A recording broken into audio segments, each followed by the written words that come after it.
We begin this half hour with the continuing fallout from Major League Baseball's sign-stealing scandal. The controversy has already cost 3 Major League Baseball managers and a general manager their jobs. It has also called into question the legitimacy of the Houston Astros 2017 World Series title. While the scandal has rocked baseball to the core, it turns out cheating is as old as sport itself. Major League Baseball says the Houston Astros went high-tech to gain an unfair advantage on their way to the World Series title in 2017. The team used a center field camera to decode opposing catchers' signals to pitchers and transmit them live into the dugout. From there, players would bang on a trash can to tell batters what kind of pitch to expect.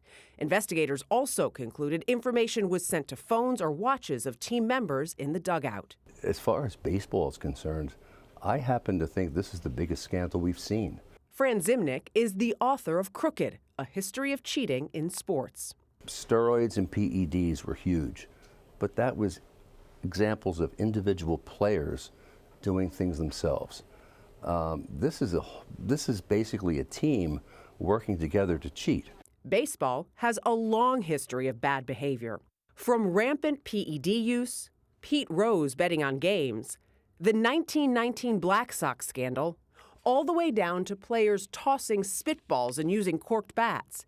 Even one of the sport's signature moments was later marred by scandal.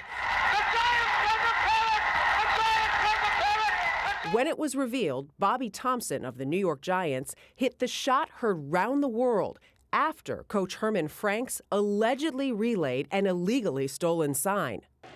Roots of the Astros scheme can even be found as far back as 1900, carried out by a Philadelphia Phillies backup catcher named Morgan Murphy. They put a box underneath the third base coaching box, and it was charged so that there was a line that went from that box all the way underground in back of the outfield fence, where Morgan Murphy had a hole in the fence with a little telescope, and he was stealing signs. And he would basically shock the third base coach.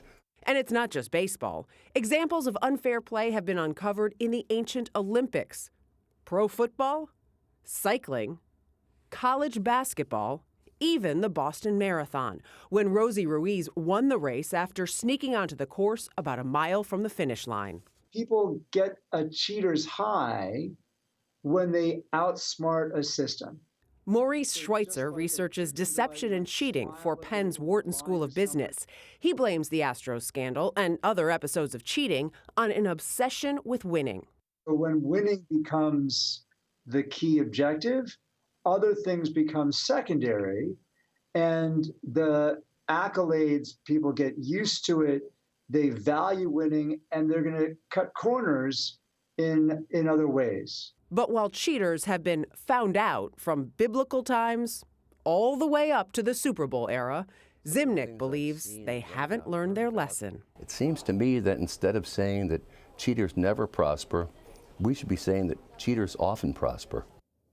And that's the big question for a lot of people with this World Series title and wanting Major League Baseball to put an asterisk or do something about it, because they say, but they still won the World Series. Right. And you're saying, later you're going to get punished, but you still won. In this case, you had three managers dismissed, right? A general manager fired, an owner fined $5 million. I get all that.